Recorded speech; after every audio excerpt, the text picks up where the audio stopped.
Assalamualaikum warahmatullahi wabarakatuh. Selamat pagi anak-anak. Bagaimana kabar kalian? Tentunya baik ya. Kali ini kita akan belajar tentang sejarah kebudayaan Islam. Sebelum kita mulai pelajaran, marilah kita membaca suratul Fatihah. Al-Fatihah. Baik anak-anak, hari ini Ustazah akan menjelaskan materi tentang masa dewasa Nabi Muhammad SAW.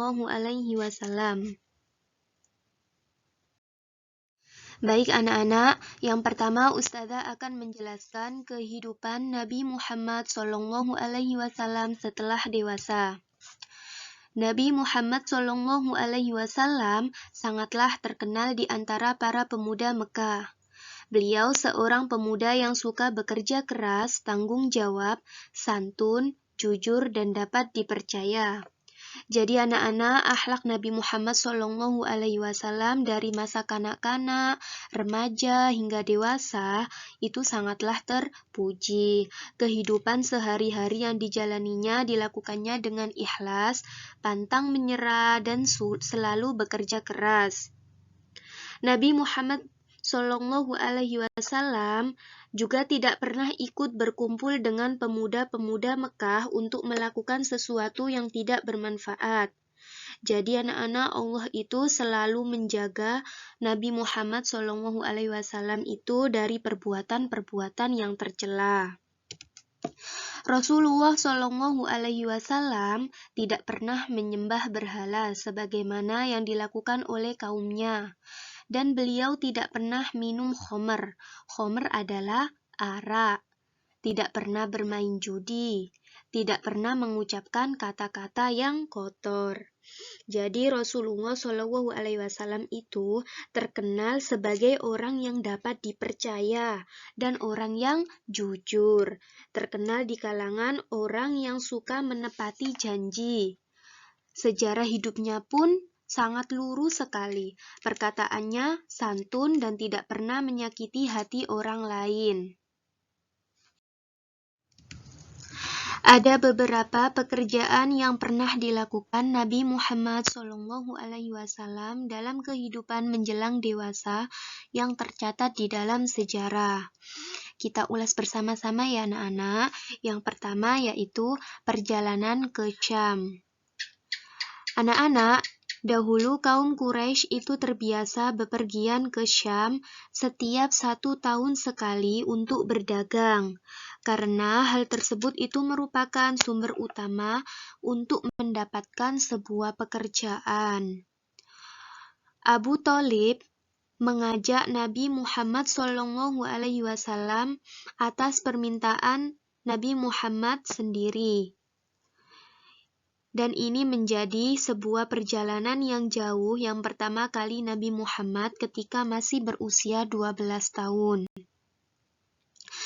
Ketika di dalam perjalanan inilah keduanya bertemu dengan pendeta Nasrani bernama Bukhairah yang melihat tanda-tanda kenabian yang ada pada diri Nabi Muhammad. Yang kedua, menjadi pengembala kambing. Anak-anak, Nabi Muhammad SAW itu mengembala kambing milik kerabat dan orang-orang Mekah di sekeliling gurun untuk mencari rumput. Upah yang diterimanya diberikan kepada pamannya. Yang ketiga yaitu meninggalkan kebiasaan buruk. Jadi anak-anak, Nabi Muhammad SAW itu sangat menghindari semua perilaku buruk yang menjadi tradisi pada masa itu. Seperti misalnya berjudi, minum minuman keras, berkelahi, kelakuan kasar, dan sebagainya.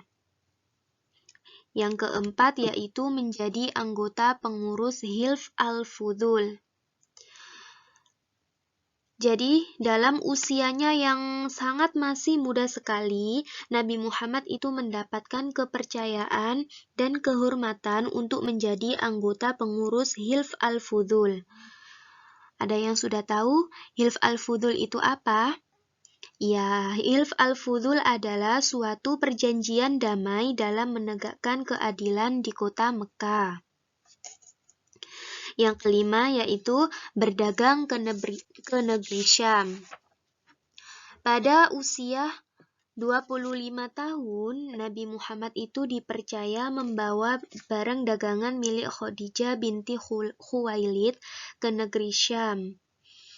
Cara Nabi Muhammad SAW menjual barang dagangannya tidak seperti pedagang-pedagang yang lain untuk mengurangi timbangan dan menjual dengan harga tinggi, tidak sesuai dengan kualitas barang. Akan tetapi anak-anak, Nabi Muhammad SAW itu menjual barang dagangannya itu dengan sangat jujur. Yang kedua yaitu kepribadian Nabi Muhammad SAW. Rasulullah SAW memiliki 4 sifat terpuji yang utama, yaitu yang pertama, siddiq. Siddiq artinya berkata benar atau jujur. Yang kedua yaitu amanah, yang artinya dapat dipercaya. Yang ketiga, tabligh atau menyampaikan. Yang keempat yaitu fatona, yang artinya cerdas dan bijaksana.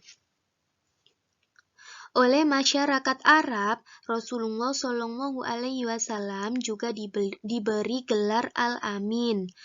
Gelar Al-Amin diberikan karena perkataan dan perbuatan Nabi Muhammad SAW senantiasa dapat dipercaya. Beliau sepanjang hayatnya tidak pernah berbohong. Jadi anak-anak, walaupun Nabi Muhammad SAW memiliki kedudukan yang sangat tinggi dan dihormati oleh semua masyarakat Mekah, beliau itu tidak pernah sombong. Terbukti dalam suatu kehidupan sehari-harinya, beliau bergaul dengan siapa saja, tidak membedakan kaya atau miskin, keturunan bangsawan atau masyarakat biasa. Bahkan terhadap budak-budak atau hamba sahaya pun beliau tidak pernah membedakan. Jadi anak-anak, agama Islam itu mengajarkan bahwa sesama manusia kita harus saling tolong-menolong. Orang yang paling mulia di sisi Allah Subhanahu wa Ta'ala adalah orang yang paling bertakwa. Yang ketiga, Ustazah akan menjelaskan Nabi Muhammad SAW menikah dengan Khadijah binti Khuwailid. Ketika di usia 25 tahun, Nabi Muhammad SAW kembali ke Syam kedua kalinya dengan membawa barang dagangan milik Khadijah. Oleh karena itu, Khadijah tertarik dengan Nabi Muhammad SAW. Alasannya apa anak-anak? Ya, karena akhlak Nabi Muhammad, kejujuran, dan kesuksesan dalam memimpin kafilah dagang ke Syam. Oleh karena itu, Khadijah berniat untuk menikah dengan Nabi dan menyampaikan isi hatinya kepada Nabi Muhammad SAW dengan perantara sahabat karibnya yang bernama Nafisah binti Muniyah. Jadi anak-anak, setelah disepakati oleh kedua belah pihak, yaitu Abu Thalib dan Amir al-Asad. Abu Thalib itu dari pihak Nabi Muhammad SAW dan Amir al-Asad itu dari pihak Khadijah.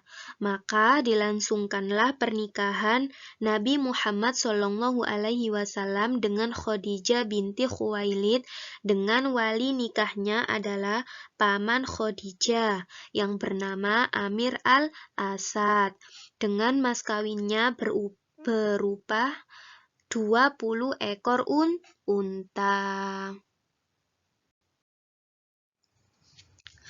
Ketika menikah dengan Rasulullah SAW, Khadijah itu anak-anak berumur 40 tahun dan Nabi Muhammad SAW itu berumur 25 tahun.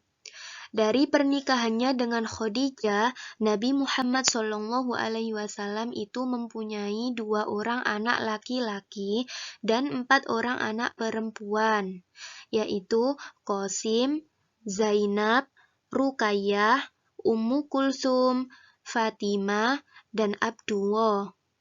Abdullah dan Qasim itu anak-anak meninggal dunia ketika keduanya masih kanak-kanak. Kemudian anak-anak Nabi Muhammad itu mengangkat Zaid bin Harisa sebagai anaknya. Zaid adalah seorang budak Khadijah yang telah dimerdekakan. Baik anak-anak, yang keempat yaitu peristiwa peletakan Hajar Aswad. Ketika Nabi Muhammad SAW berusia 35 tahun, saat itu Ka'bah rusak akibat banjir. Setiap suku Quraisy bergotong royong memperbaiki Ka'bah yang rusak. Nabi Muhammad SAW juga turut serta gotong royong memperbaiki Ka'bah bersama paman beliau Abbas bin Abdul Muthalib.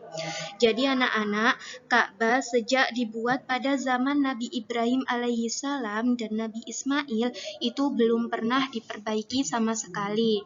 Keadaan bangunannya itu mengalami kerusakan dan bagian atasnya juga dalam keadaan terbuka tanpa atap. Ketika pembangunan Ka'bah selesai, kaum Quraisy berselisih paham tentang siapa yang meletakkan Hajar Aswad pada tempatnya. Jadi anak-anak, mereka itu berselisih. Masing-masing kabilah merasa paling berhak meletakkan Hajar Aswad pada tempatnya semula. Kemudian disepakati bahwa yang paling berhak ialah yang pertama kali masuk dari pintu Masjidil Haram. Nabi Muhammad SAW adalah orang yang pertama kali masuk Masjidil Haram. Maka kaum Quraisy sangat bergembira dan berkata, "Ini dia Al-Amin, kami rela menerima keputusannya kepada orang yang terpercaya ini."